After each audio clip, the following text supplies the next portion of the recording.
If you had a situation like me and you were stranded or you lost your key, where's your secondary key? Let me get to the bottom of it. Welcome back to my channel, She Fires, where I focus mostly on self-defense content. It was my fault, but I lost my ID. I actually lost the bag that contained my ID, my credit card, my bank card actually, and then 2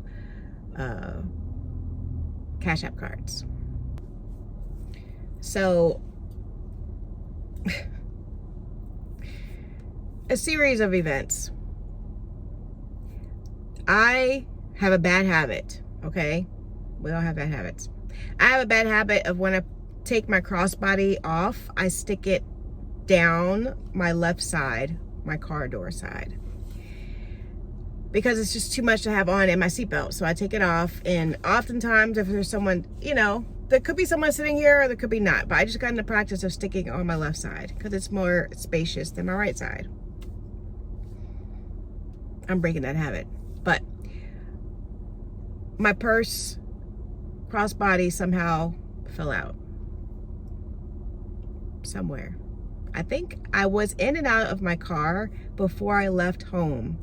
And I had my key fob in there. I had a credit card and 2 Cash App cards, because if you watch any of my lives I did long ago, I talked about having a Cash App card, which is a nice barrier to your bank card. So you just, to your bank, you transfer money to that card when you need it, rather than using your bank card. Because if you're with your bank card, you have a direct link to your financial information. And even if you have secure alerts and things like that, sometimes the bank will stop, like put a hold on your account until they investigate it. And we don't need those problems. I need my money, access to it whenever I need it. So I have Cash App cards for that purpose, and I've had to replace my Cash App card a number of times because my card has been compromised, like maybe going to like a market or a festival, especially those types of places where it's very transactional. So I just get in the habit of always using like a Cash App card. And so those 2, I have 2, one for me personally, and then one for my I use for, you know, She Fire stuff. So I lost it. Key fob and all. Key fob's like over $125, something like that. I've got to call my guy and ask him again how much it costs. My guy, meaning the service guy at the place where I get my car serviced, to find out how much it is. Fortunately, I had a backup key fob. Let me just say, you may have a backup key fob, right? I know my phone's gonna overheat here soon. I went online, side note, I went online and I found that there's some AC gadgets that you can attach to your back of your phone so that your phone doesn't overheat. So I'm going to address that situation. But for now, if it overheats, I will come back to you, because I do have to run into the store. I had my key fob in there and those cards, and like gloss, something like that. Thank goodness I didn't have like my real bag that has other cards I keep into it. My concealed carry license, my security license. I stopped keeping my social security in my card, in my bag, in my wallet. I used to do that. Or just something that you did. You just have your social security card with you. Who needs it on a daily basis? No one. But I always had it. I always did it since I was like 18. So those things were in there, very minimal things in there, thank God. But the key fob is expensive. And then the hassle that I've gone through over the last 2 days. So as soon as I realized I did not have it, and I'm just sharing some disclaimers with you and some security reminders, I immediately called my bank. Ensure that your bank has a 24-hour service if your card is lost and you need to lock down your bank account. Ensure that your bank has that, because I called at like 7:30, a little bit after 7:30 in the morning, and I did get a representative, not even automated service. I got a person who locked it down and said, okay, we'll send you another bank card. 7 to 10 days. This is why you have a secondary bank account also. which I do, but this is why it's good to have redundancies in place for these situations. So I said, okay, well, if that's the case, then I definitely need to go to the bank physically and get money. And money we should always have anyway. I have a bad habit of just using my cards anywhere I go, but it's a good practice to have like a $20 bill hidden in your wallet where you can have it on a rainy day. 2 10s, whatever it might be, something, a minimum amount of like 20 bucks, because that's, you know, can get gas with that if you need water, whatever the case may be. And then even in my car, keeping some dollars, maybe not that much, maybe, you know, 10 bucks, something, just some type of physical currency, not digital, because you never know when you might need it. Okay, please have something in place. It saved me a lot of times, like I needed cash for some reason, they didn't take card or whatever the case may be. It's nice to just have it, and then you replace that. If you use it, make sure you replace it. So I didn't have any dollars in there, fortunately, and so I called the bank. I went to the bank, and they said, we'll just cancel that. No sense in waiting 10 days. We can get you a card printed on site. That's another thing. If your bank allows you to print your bank cards on the spot, that's a good option too, rather than waiting days to get it in the mail.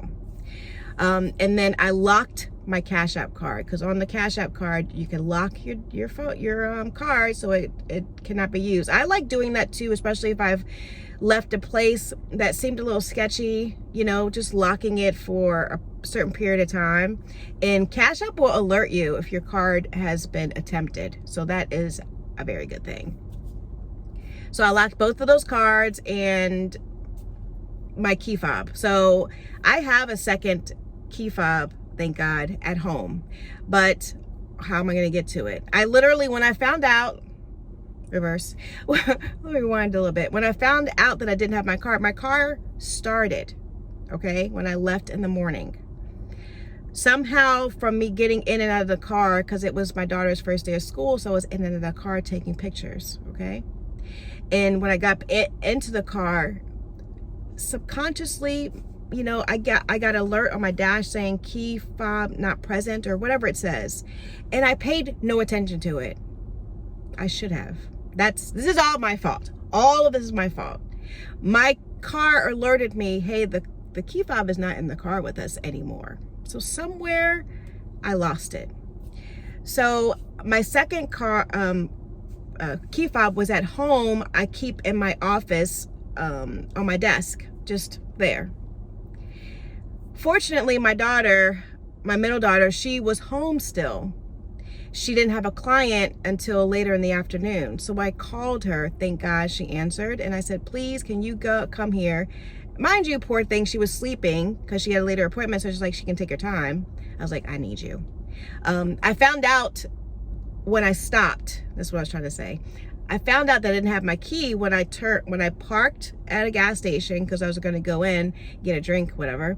And I turned my car off. And then I was like, you know that feeling, like, and I said, where? And then my mind went to, the car alerted you that you don't have your key fob in the car. So I went to reattempt to start my car, and it would not start. My car would not start. Dang it. I lost it. We'll worry about that in a minute. I've got a backup key fob. Mind you, the key fob, the secondary one, has gone through the washing machine. So for like 6 months or so, it was in a thing of rice, and I forgot it there until I needed it, until I was like, let me just make sure that that it works. And it worked. I put a fresh new battery in it, and it worked. So she went and got it, brought it to me at the gas station, and I said, please. This is the first time trying it. I tried it as the first time I took it out of the rice, and it did not work, even putting a battery in it.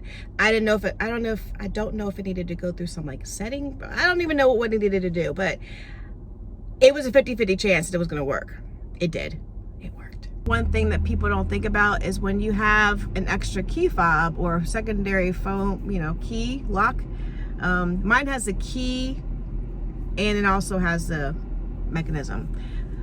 So it has like a weird fail-safe, which is great. But if someone needed to get that key to you, if you had a situation like me and you were stranded or you lost your key, where is your secondary key? Where is it? Could someone get to it and bring it to you?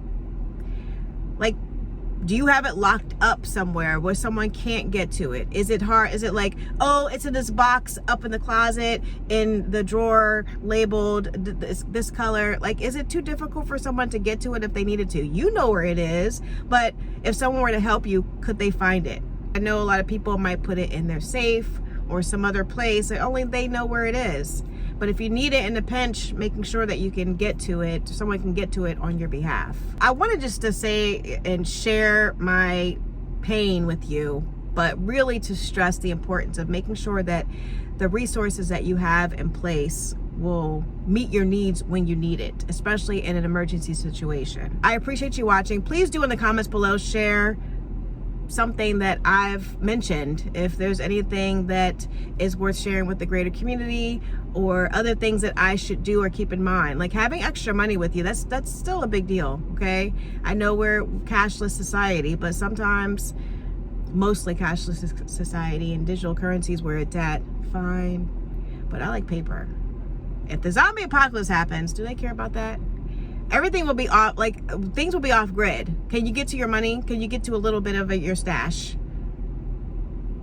Are we trading gold at that time? Like, what are we doing? Whatever, that's a whole nother conversation. Anyway, please do hit the like button, and yes, I'd love to hear your comment below.